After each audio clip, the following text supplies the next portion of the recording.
November 14, 1978, 11:22 p.m., a secluded hacienda on the outskirts of Medellin, tucked away where the mountain air turns sharp and the city lights below look like fallen stars. Inside the thick stone walls of the estate, the atmosphere is heavy with the scent of aged scotch, expensive tobacco, and the suffocating weight of overconfidence.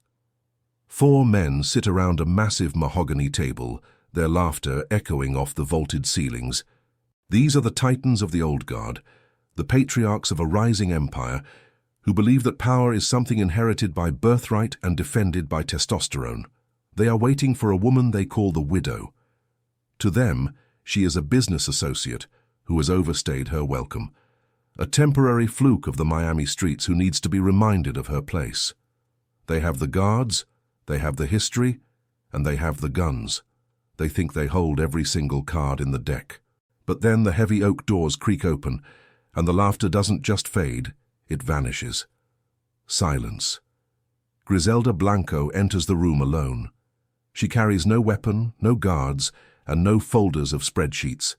In her hands is only a small box wrapped in midnight blue velvet.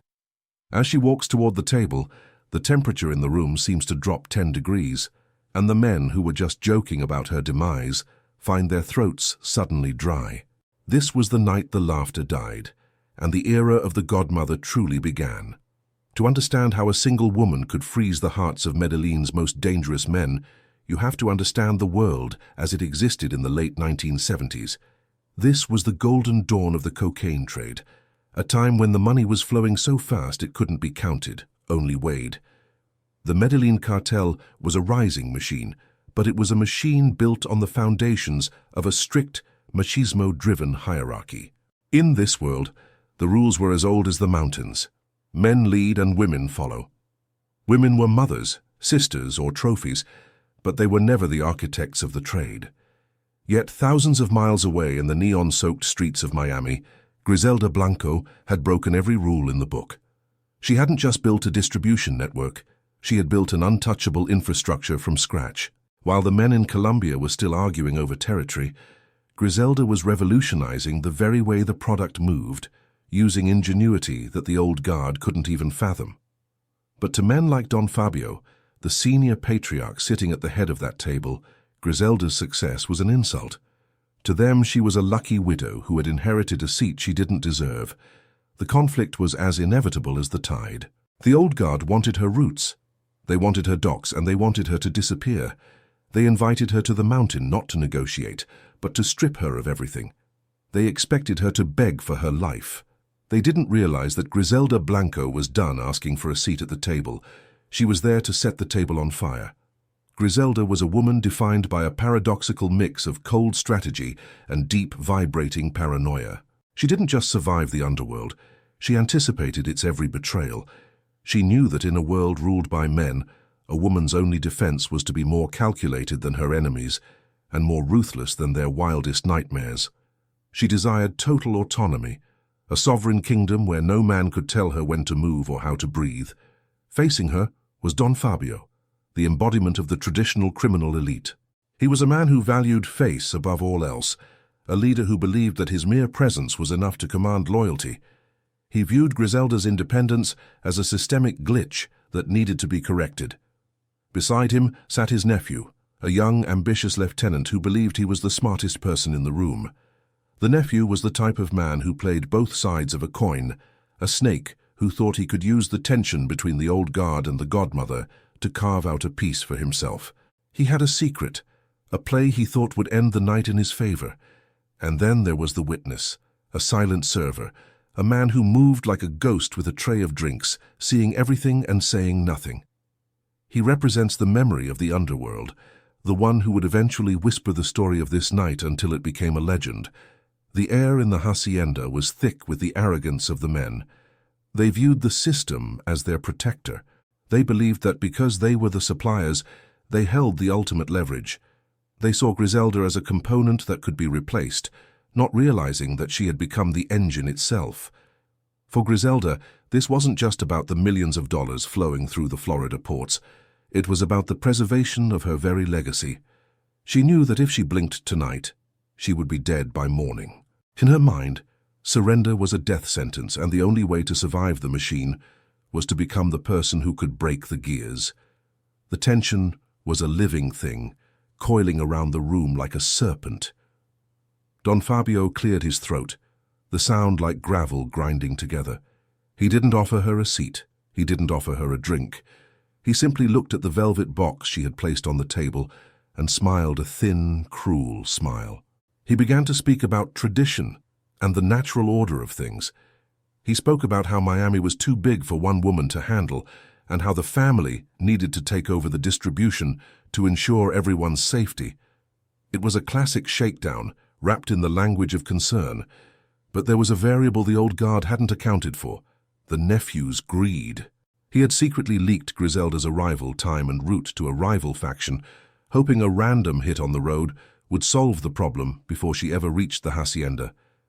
He wanted the glory of the takeover without the blood on his own hands.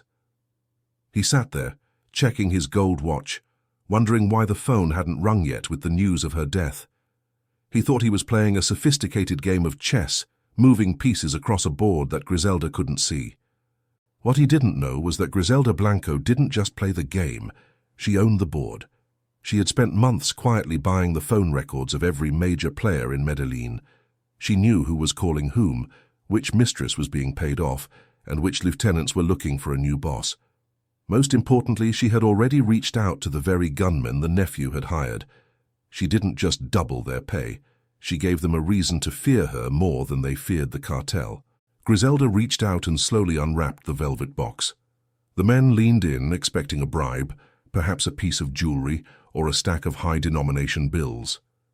Instead, she pulled out a gold-plated birdcage. It was small, delicate, and completely empty. She placed it in the center of the mahogany table, right under the chandelier's light. The men looked at each other, confused. Don Fabio let out a short, mocking bark of laughter. He asked her if this was a joke, if the Queen of Miami had lost her mind and started bringing toys to a summit of kings. Griselda didn't smile. She didn't even blink.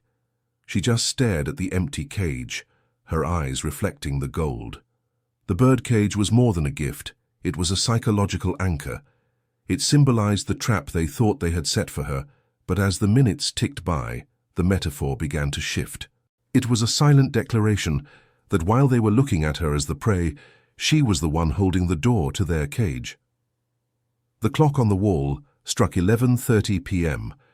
The time for pleasantries, however fake, was over. Don Fabio leaned forward, his shadow stretching long across the table. His voice dropped to a low, menacing growl. He told Griselda that he wasn't asking anymore. He demanded that she sign over 50% of her Miami distribution routes by the end of the night.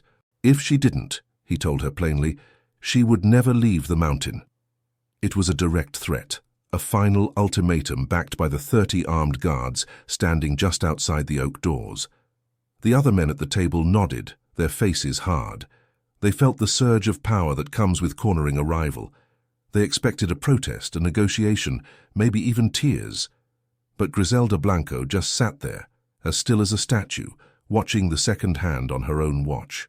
She waited for the precisely perfect moment to move, a moment that would turn their world upside down and prove that in the underworld, the most dangerous predator isn't the one shouting the loudest. It's the one you stop noticing until it was far too late. The men were about to learn that when you try to cage a woman who has already conquered the streets, you might find that you're the one who can't find the exit. Don Fabio's ultimatum hung in the air like a noose. At 11:30 p.m., the men in that room believed they were witnessing the end of a career. They saw a woman alone, cornered in a mountain fortress, surrounded by their men. But Griselda Blanco didn't reach for a pen to sign over her empire. She didn't even look at the contract. Instead, at exactly 11:35 p.m., she reached back into the velvet-lined box she had placed next to the gold-plated birdcage. The men leaned forward, their eyes greedy, expecting a final tribute. But as her hand emerged, it wasn't holding gold bars or stacks of cash. She began to place items on the mahogany table, one by one, with the clinical precision of a jeweler. First, a heavy gold wedding band with a distinct emerald inlay. Then, a delicate pearl necklace with a broken clasp. The laughter didn't just stop. It was as if the air had been sucked out of the room. Don Fabio's face turned from a flush of triumph to a ghostly, sickly pale. That wedding band belonged to his wife. The pearl necklace belonged to the nephew's mother. These weren't just trinkets. They were messages written in the most terrifying language the underworld knows. Griselda hadn't just bypassed their security in Medellin. She had walked into their private sanctuaries while they were busy celebrating their supposed victory. She looked at Don Fabio, her expression as unreadable as a frozen lake, and whispered a single word. "Listen." At 11:39 p.m., as if on cue, the heavy silence was shattered by the ringing of the telephone in the hallway. It was a sharp, mechanical sound that felt like a gunshot in the quiet hacienda. Usually, a servant would answer, but Griselda simply nodded toward the door. Don Fabio stumbled to his feet, his legs barely supporting his weight. He walked to the phone, his hand trembling as he lifted the receiver. The voice on the other end was frantic. It was his own head of household security, calling from his private residence miles away. The man wasn't calling to report a problem. He was calling to ask for instructions because guests had arrived, guests who were currently sitting in Don Fabio's living room, drinking his coffee, and admiring his children's school portraits. The widow they had planned to intimidate had already moved her pieces across the board while they were still setting up their chairs. Don Fabio returned to the table, but he was no longer the patriarch. He was a man who had realized he was standing in the middle of a minefield and had just heard the first click. The power dynamic had shifted so violently that the room felt physically different. The nephew, who only minutes ago was checking his watch for Griselda's assassination, was now staring at the silver locket on the table, his breathing shallow and ragged. He realized then that his random hit had failed, because Griselda didn't just outspend him, she had outthought him. She knew about his betrayal before he had even finalized the deal. She had turned his own greed into a roadmap for his destruction. Then came the darkness. At exactly 11:45 p.m., the lights in the hacienda cut out. It wasn't a flicker or a brownout. It was a total, absolute plunge into a void. For 10 seconds, the most powerful men in the Medellin underworld were left in a world where they couldn't see their own hands. In that darkness, the sounds became amplified, the frantic thumping of hearts, the clink of ice in a glass, and the heavy, rhythmic breathing of a woman who was perfectly comfortable in the shadows. 10 seconds is a lifetime when you realize you are vulnerable. When the lights hummed back to life, the scene had changed. Griselda was the only one still sitting calmly in her chair. Behind Don Fabio stood the shadow, her personal enforcer Chucho, who had appeared like a ghost from the corners of the room. He didn't have a weapon drawn. He simply had one hand resting firmly on Don Fabio's shoulder.